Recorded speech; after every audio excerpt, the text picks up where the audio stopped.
Well, like. you've done a lot of peacocking. Runs on any platform, runs on any hyperscaler. It's going to make your life easier. I've seen it. I want to show everybody. They're excited to see it. Let's get to it. Bring it up. Show us what you got, Kieran. So probably what I'd like to do is just frame how we've got this implemented at the moment. So right now, we have our solution deployed in our own AWS account, and at the moment, we use GitHub for all of our dev tooling. We did use Jira and Confluence, and they're all good tools, but we consolidated recently onto this because, to be honest, one of the big things was that the MCP for GitHub was just so mature. And so very quickly, so we're like, all right, let's consolidate onto this tool chain. And this is a real demo. This is actually some tasks that I had assigned to myself. So these are real tickets that it's actually doing. And so what we've done, right, is our traditional workflow was just like anybody else, a set of tasks and stories. They get refined, they get marked ready for development. And then when people pick them up, they move them into the in progress human category. People work on them, update them, and then when they're done, move them to review and then move them to done. And in a traditional workflow, individuals, they may use AI tooling on their local machines, or in our case, we use the cloud development environments in our coder environments to work on those tickets. And we felt like the tasks, it was awesome, but there's a better way to integrate this with our workflow. So what I'll do is I'm going to So while you're doing that, I'm going to bring up the first question. So you talked about how you consolidated this on GitHub. Is GitHub required for this for Amdocs Agentic, or can you plug in GitLab or other solutions as well? Yeah, you can integrate it into any type of task tracker, as long as they have, a decent enough API and automation suite to hook into. And to be honest, I'd say most solutions have that. If not, they may even have MCPs already, or there's open source ones that you can sort of bundle together. We're pretty confident that we could build integrations for almost anything. Okay. And I think that's what we used to be really focused on back in the initial cloud days, is really just integration with these kinds of APIs and events and flows. I think that's key, because a lot of the enterprises out there, their tool spectrums across, it covers the board. So, the ability to be pluggable, to not have that true opinion for a platform, I think is going to be cool, or going to be absolutely key for a lot of enterprises out there today. So I'm glad to hear you say that it is pluggable. Yeah, and I'll show you a slide that I built after this about where I think this is going, and all of the different types of events and systems you can integrate into a workflow like this, because it is very flexible, the coded tasks capabilities. Okay. So what I've got here on the left is three, well-refined tickets. So they're all very different. So one's about fixing some E&I tagging on the solution. One's doing an audit for some hard-coded AWS values, such as account IDs. And then also we needed to add some encryption to an S3 bucket.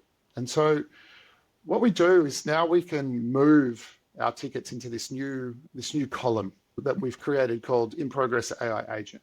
And so this allows us to start treating the agents like another team member or an extension of yourself. And so once that happens, we've got some automation behind the scenes that hooks onto some events.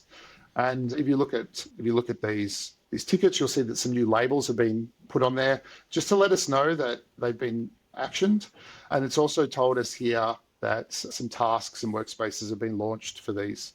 If you go into just the workspaces view, you'll see that we have 3 workspaces and tasks that have been launched, one for each ticket.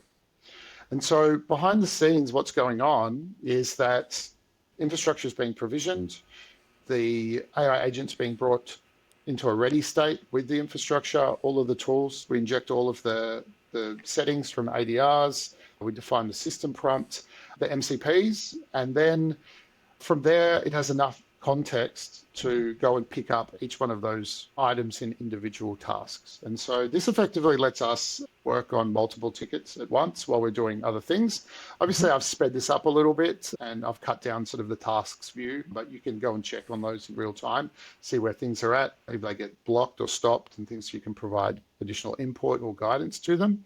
But I think the key one for us is that once they've finished their work, they automatically move themselves into a review state. So we can kind of observe and see where they're going on. And, if we look at this particular ticket here, we can go down and see what was performed. And so in this one, it's opened a pull request for us. It's given us a summary. It's told us where the branch is. And we're ready to go and have a look at it. So, we click on this code, on this link.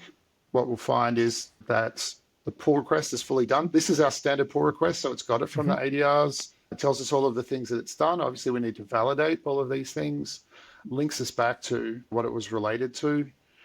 We look at the commits. They've been squashed. They're conventional. It's linked to the ticket the way we want it in our ADRs. And we can go and see the changes that it's done. And it's actually removed some of the checks because we had this excluded for a period of time for various reasons. So it's actually gone, hey, I need to remove these check exclusions and I need to update the code as well. And this means that CI passes, which is particularly important. A pretty good example of the kinds of just busy work we can just offload to it was a real ticket that got merged. But it can do like more complicated ones. Like one that was really a wow moment for me was that we gave it a task to add IAM boundaries to all of our code for the solution. So this was like 6 repos that needed to look at, and it needed to go through all the IAM policies, see if we already exposed this as a variable, and so on and so forth. Now, what was particularly powerful about it was that we didn't tell it the repos to work on. We just gave it enough guidance to say, this is how to find the repos. It did the analysis of all of the repos in the code base, which was probably 10 at the time, filtered them down to 4. And then in those 4, there were IAM resources in there. 3 of those repos needed to have a new Terraform variable added for passing through an IAM boundary because there was no functionality there. So it did that, it standardized the variables, add the functionality for that, added all the unit tests. Looked great. The 4th repo was particularly unique in that we'd actually taken a public repository, like module, checked that it didn't have anything nasty in it, and we brought it into our code base to maintain. Because it was from the community, it actually already had some of this functionality in there, and it had its own variable naming that we weren't really using. Q then looked at it and said, hey, I've done all of this standard in line with your code base and your ADRs and your standards, but this one already had that. It then adjusted that one to be in line with the standards, brought it into a common way of working, documented it, updated all the unit tests, and it created a different pull request for that with different details and explain why it did it. That work, I would say, would, for somebody, in the team, take a couple of hours to get it all right, test it and things like that. This one took 15 minutes, and our effort was just checking the code, doing a deploy into dev, merging it, tagging it, releasing it. Like that's a pretty complicated thing to explain to anybody, to be honest. And we just dragged it as a ticket. So yeah, pretty cool stuff. Well, I've got a ton of questions. So first and foremost, we watched you. It was kind of a click ops, drag the ticket over to where you want it to go. Is that where you're putting the human in the loop? Is right now the humans are deciding which needs to go and which requires human intervention versus, hey, we believe that this will go into something that AI can take care of? So that's my first question. Yeah, at the moment, we're in the loop up to that level. And what we did was, a bunch of refinement happened to get to that point, both from an integration perspective and so on and so forth. We're actually doing 2 things at the moment. Is we've actually brought in another template that uses a different agent, in this case Copilot. It gives us the ability to put a label on each ticket to allow you to route it to specific agents for both. Maybe Copilot is better than Q for certain activities, so it lets us make a decision. Also lets us bake them off against each other, copy a ticket, put one label on each one, and then just move them both to done and see the difference in the output and let us do comparisons on effectiveness and things like that. So that's the first thing that we're kind of working on at the moment, front of mind. Okay. Now, we are chipping away now at how much more can we do? So one of the things that it does also do is we've got it hooked in so we can execute via MCP the CI pipelines. So we did find that in some of the early unit tests that it wrote, they were passing locally in the container, but not passing in CI. And so we extended the capabilities to say, look, we need you to be able to run CI and make sure that they pass there. And if they don't pass there, you need to fix it. So we're chipping away at it. I think the next thing that we're probably going to do is to start saying, all right, well, let's pick a couple of repos that we're confident in its ability to work on, and let's let them go through all of the gates and reduce the human in the loop and get them to tag, like merge to master and then tag, and then we will handle the release. But we're still not right there, I think, at trusting it to do a full release.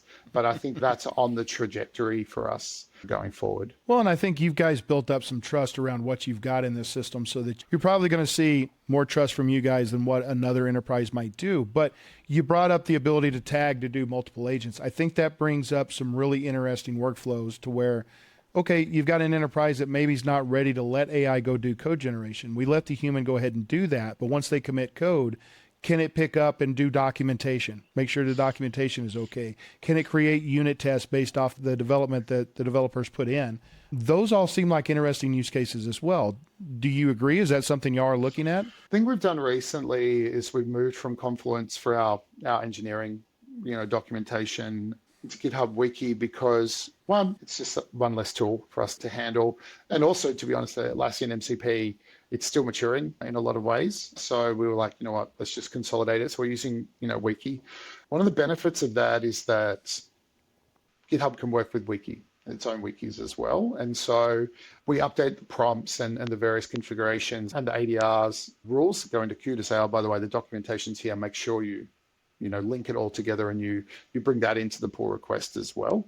So that's one thing that we do. I think one thing with these workflows is like less tools is better from an integration perspective if you can do it. Like every organization is different. They've got different systems and integrations, but I think the more standardization you can do, the easier it is for AI to work with it.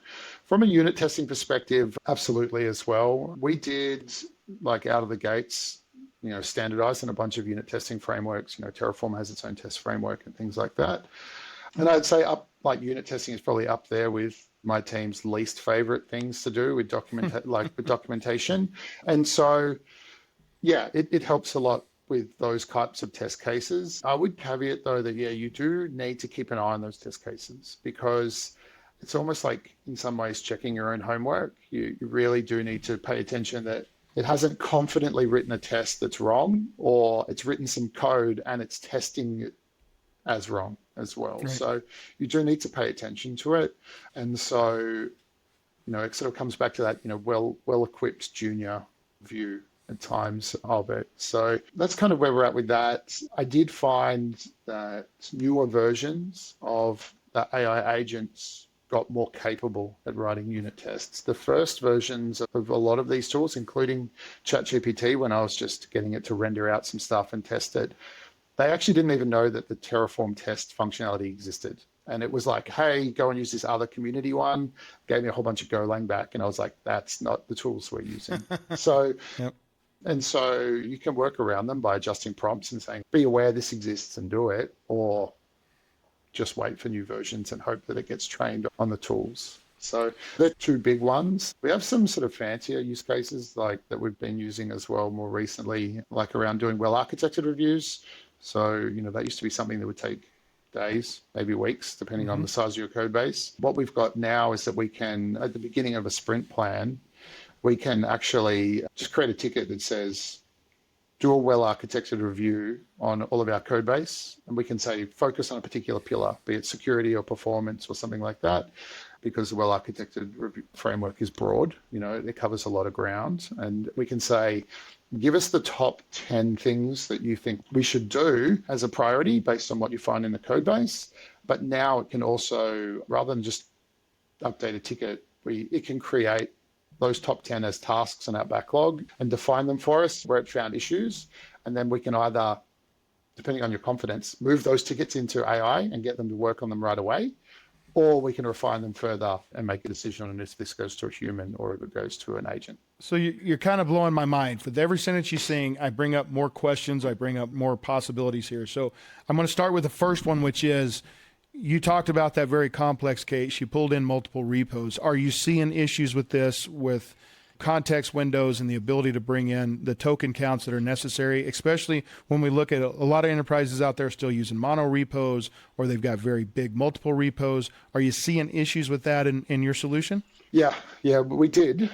At the moment, I think we're looking pretty well defined for our repos and size. We have them broken out, which helps, but we were seeing a lot of issues with context, both in that like if we go top down, we need to refine our prompts. That was one thing that we spent a bunch of time on, and the tools mature as well. So the prompts were being refined. And then also we realized that like when we had our ADRs defined as well, we had like a one-to-one mapping for this ADR maps to this markdown file for the rules, but they got very big, so we start getting to like 12, 13, 14 different ADRs for different types of engineering standards that still map to a lot of Q rules.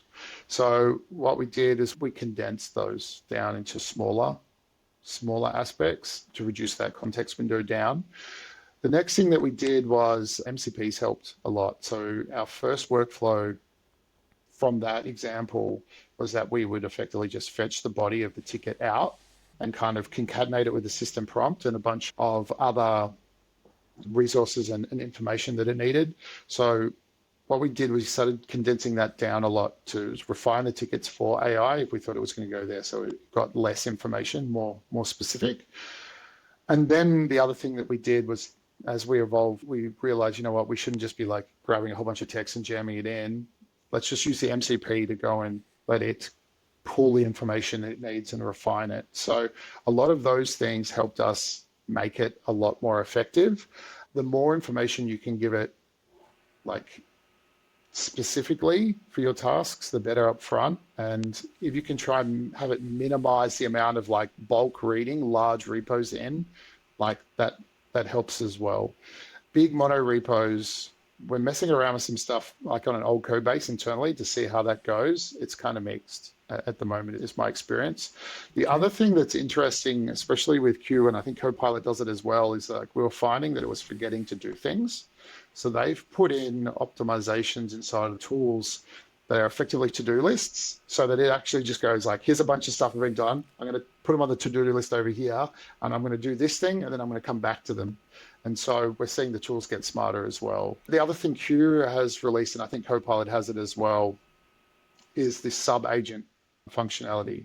So effectively, it's like threads. So you effectively break your Q configuration up into sub-prompts, and then you pass it to Q, and then it goes, okay, this piece of work should go for that thread, this one, and they've got their own variable context windows and area of focus, microservices and threads are back again. That's all experimental. So we're kind of that's the surfing fun the part of wave. being in this, is getting to play around with new stuff.